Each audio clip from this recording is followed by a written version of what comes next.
it is time to talk about seasonals. So, pardon the ads again this week because I did try to get a proper ad blocker for this, but no matter what I did, it wouldn't work. And I tested it on this site and everything. And I was just like, you know what? Screw it. I've got other things I'm going to need to do tonight. Okay. We will now continue with where we left off. So, this is where we left off last week. Everything that I had determined that I was going to, or everything that I had watched and how I was feeling about it. And we've got updates to this list for this week that I need to pull up my notes for. So here's the list. All right. So starting off with the first thing I watched, which is Shangri-La Frontier. So Shangri-La Frontier. The most recent episode shows us a bit of the politicking going on between the major clans of the game. You have the Lore clan, the proper top tier clan. I don't know what else to call them. They are like actual like monster hunters and boss slayers and all of that. Then you have our main characters clan, the trio of 3 idiots called Wolfgang. And then you have the fluffy chasers. The people who just like the cute animals and like to do all their zoology stuff for the game. And the episode ends basically with Pencilgon presenting the idea of forming a clan alliance between the 4 of them, potentially to start hunting down the other 6 colossi. Because if you've watched season 1, well, you know that one of them was slain by Son Raku and crew at the end of the first, well, not at the end, it's like the 3/4 point in the first season. Anyway, Shangri-La Frontier episode was good. I like the character dynamics. I think it's setting up for some interesting things going forward, and we will potentially see a lot more of our girl Ray finally getting the time with Rockero that she actually wants. She's finally going to catch a break and have some time to play with the guy. So, Shangri-La Frontier, I'm still leaving there. I feel like it's been really good, but it hasn't been to the must-watch level of things yet. Grieving Souls. Let this grieving soul retire. I've been enjoying this one, but it's been getting more and more, like the novelty of it is wearing off more and more. I feel like I've got to move it down. I think I'm going to move it all the way to the bottom here, which is kind of a significant drop. It's kind of what's going to have to happen. I have to do some restructuring here because everything's starting to get top heavy as I've dropped stuff that I don't want to watch.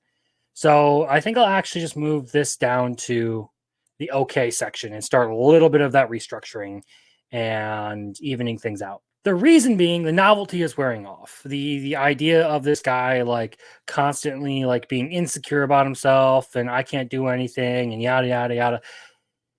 I don't mind those types of protagonists in and of themselves, but this guy is getting a little too whiny for me, and the story isn't really shaping out into what I had initially hoped it might be.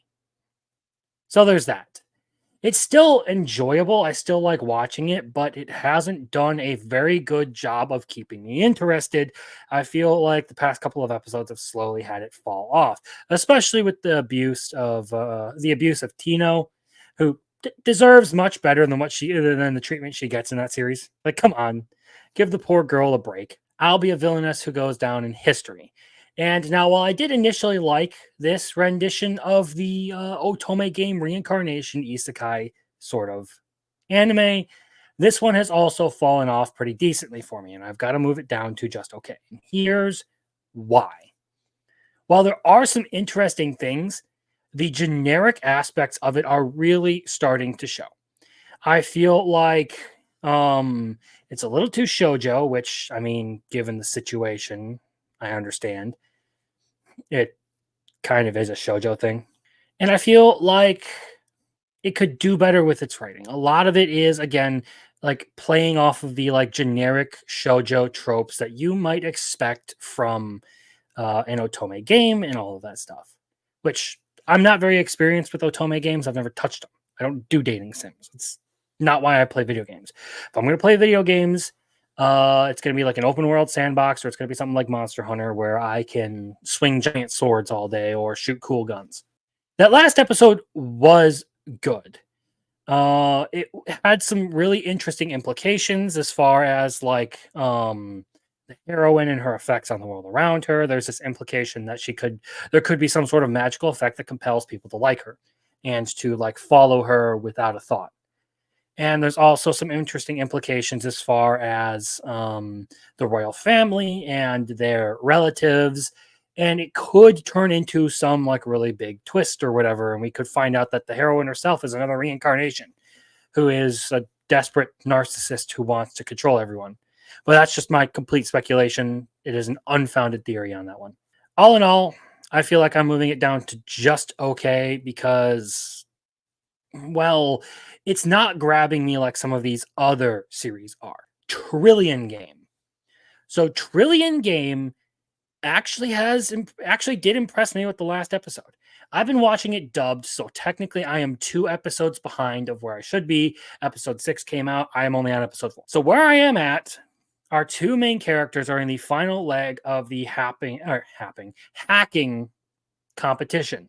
And they are faced with Dragon Bank, the big company that they are like competing against, to the investor who they're trying to take advantage of, is trying to shut them down and like absolutely teach them a lesson. So the people person guy has decided to show up to the competition in full Shinto priest gear with like a staff and everything that basically has like a bunch of sparkly like confetti attached to it. He's waving it around, acting all crazy. It's great. The absolute absurd nature of it has me intrigued. So I do actually have to move this up. I'm actually going to put it right here in the very good section. I know I said I needed to start consolidating some of these down because not all of them have been particularly good, and I have dropped some of the okay stuff, and I kind of want to like reorder this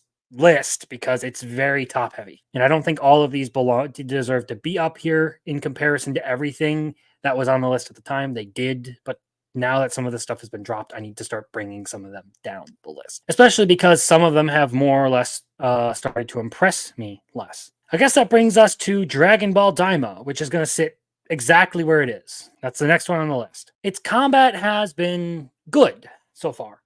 Episode 4 gave us more of the martial arts stuff, and I think Dragon Ball actually is more entertaining when it focuses on the martial arts aspect of it and less on the power-ups, ki blasts, and kamehamehas. That's probably going to get me in a lot of trouble with Dragon Ball fans, but sue me, you know? But yeah, as far as Daima in and of itself goes, I still think like I'm not a huge fan of the story. I've never really been like super drawn into Toriyama's worlds or his stories or whatever, but they are fun. It is what ended up getting me into anime to begin with. Daima, it's still interesting, but it's really only interesting because I like what they're doing with the fighting so far. Not really a huge fan of the story. So, the world's greatest talker runs the world, or sorry, it's the world's greatest talker, runs the world's most powerful some crazy title like that. Synopsis titles, you know how they are.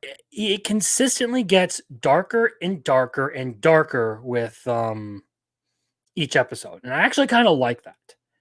As time goes on, it sinks further and further into like just how messed up things can be in this sort of business with the seekers and all of that. It does a good job of showing that Alma kind of has some level of like romantic interest in Noelle. And I kind of do like her, but she's a little bit too crazy and possessive to be like the, oh yes, waifu material kind of character.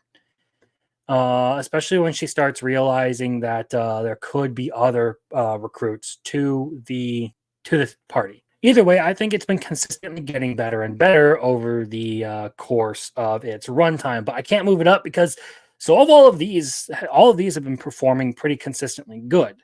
And I think that where they are now is where they kind of got to stay. I feel like I feel like that's probably more appropriate to have Talker above Trillion Game. 365 days to the wedding was making a decent bit of development. It was moving along and sort of demonstrating that there was this budding relationship between our two characters who are pretending like they're engaged for the sake of not being sent to Alaska. Now, look, I could get it if it was Brazil or Detroit, but Alaska doesn't seem too bad. My issue with this one in particular, and it's still going to stay, but I would have moved it up to very good had this not happened. Interruptions.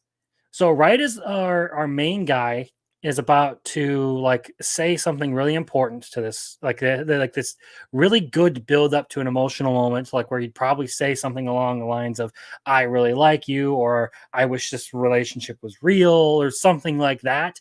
They get interrupted by a frog, and then it introduces the childhood friend character, who further disrupts their relationship and sends everything crashing back down to the ground. So it's almost like the latest episode ends right back at square one, which is frustrating because I thought it was doing a pretty good job with that element so far. Mecha UD. I'm going to have to move down to interesting for now. So the reason being is I like the concept of Mecha UD, and the first couple of episodes are really good. But I feel like it is consistently for like the 8 to 12-year-old range, and the story isn't all there. And what I mean by that is generally you can like tell someone is super invested in their world by just how like tight and thorough they can be with a story. And often that's reflected in pacing. Sometimes like people move things along too quickly because they have plot points they want to reach and don't realize that sometimes being slow or just slowing your roll a little bit and taking some time to explore certain concepts and let things play out actually helps people connect more to the characters and to the story that's being told. I feel like this one is doing a terrible job of letting you experience what's going on in the world. It is just sort of bombarding you with things happening over and over and over again. That is my personal feeling. But I'm the kind of guy who doesn't particularly enjoy super duper fast paced series. I like slow things that have a lot of information to get into, a lot of like small details that are important to the world. That's why I like stuff like ReZero, why I like Berserk being as long and deep as it is.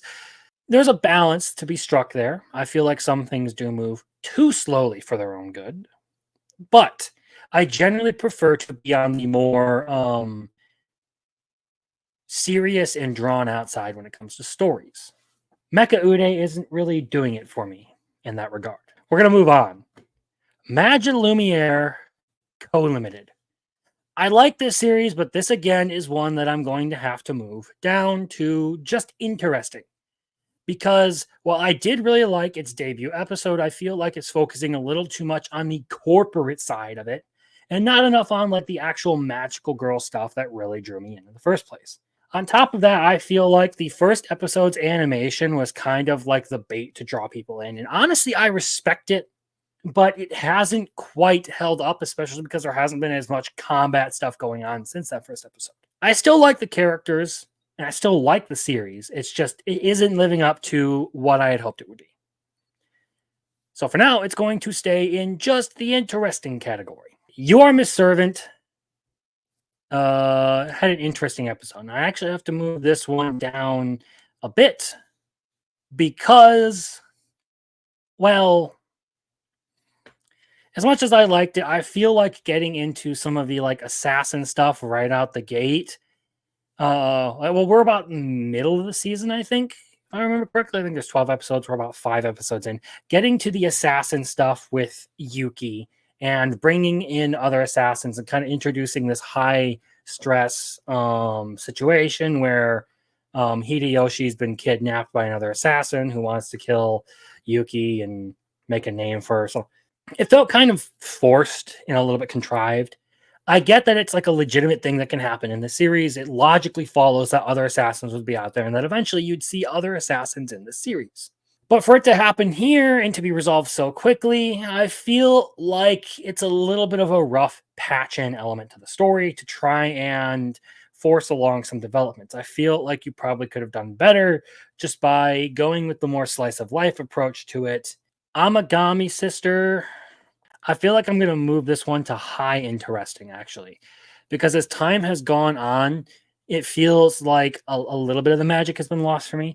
I still think it's really good. It's like right on the verge there. If it has another banger of an episode, I will probably move it back up to very good.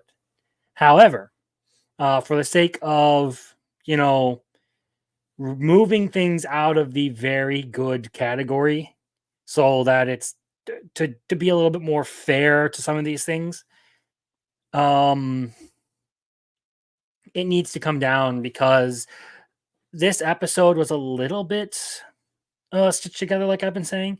The last one was worse, but this one did a good job of um working with character dynamics, of presenting the resolution to this whole arc of getting people to arrive or to show up to the festival, and it kind of set up the there to be a villain in this series a little bit, at least for this arc. We have some guy who probably has a recurring interest in pestering the shrine. That's for sure. And also Yae being best girl. The oldest sister is the best. Okay. Again, I didn't catch up on Ranma or Orb, but I did watch one more episode of Demon Lord 2099.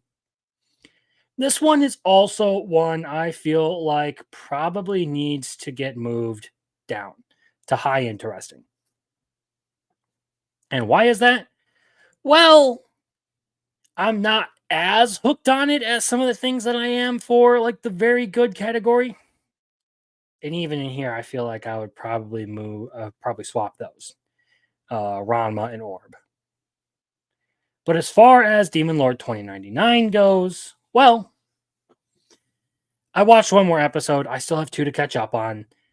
I think it's doing a good job of presenting Veltal as like an actual proper leader. Like I can understand why people would be inspired by and follow this guy. Um, and he's supposed to be like an evil, like demon lord and all of that, but he comes off as like a strong, inspiring leader who's like fighting against certain problems in the world. And it sort of presents you his relationship with his underling that he's living with in this new era, and how they first met, and how he actually saved her life from unjust execution. Do I like them painting like the demon lord or whatever in a sympathetic light? I feel like it's overdone, the misunderstood evil kind of thing. But in this case, I like in all things, I'm willing to at least give it a chance if it's going to be done well. And so far, it has been done well. It has been actually like given decent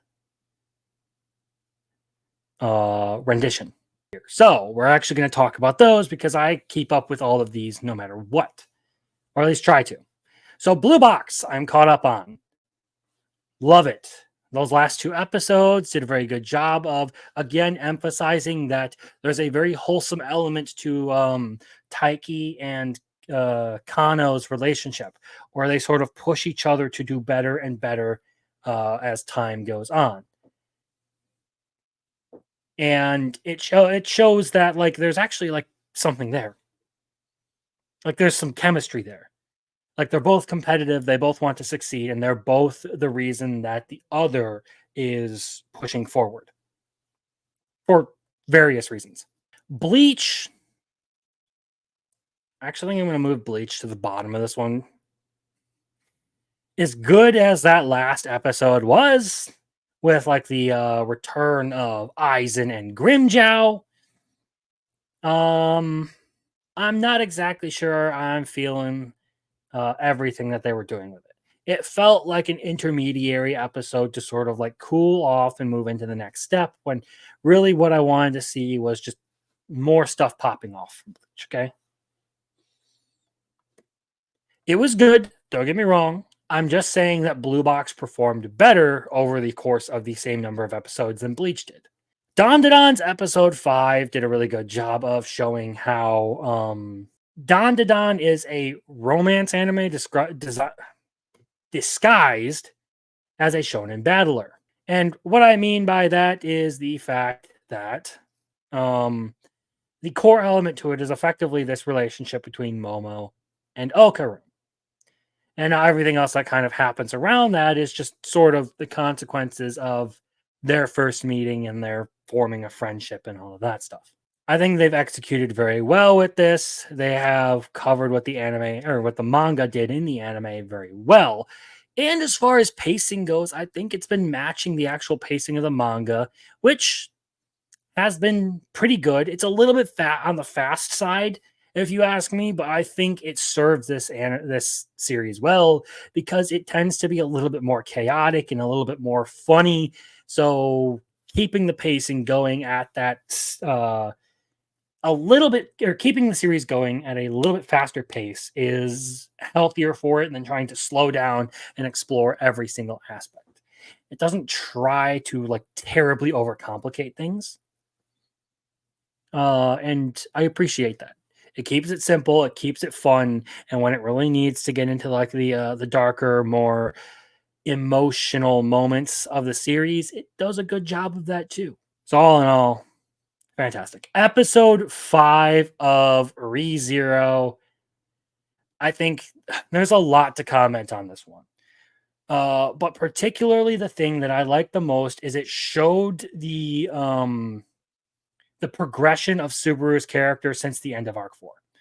Arc 4 was pretty much entirely about him learning to value his own life and to not rely on return by death in every single loop. Basically, the idea of you should fight tooth and nail for in every life that you live, regardless of how much of a dead end it is. And you see that in this one where Capella has incapacitated Cruce and ripped off Subaru's leg. And now there is a dragon running rampant inside the city hall, as well as Capella being there. The city is flooding, and here is Subaru trying his damnedest to send Cruce to safety by strapping her to the dragon's leg as it flies off. And then he, of course, falls into the torrents of water that are now flooding the city because somebody opened up one of the gates in the tower. I shouldn't say who, actually. I shouldn't say. We'll find out next episode. It did a good job of giving us some good action sequences. On top of that, establishing that Capella is an absolutely vile character or a vile villain. Same with Regulus Corneus and his harem of wives. We don't.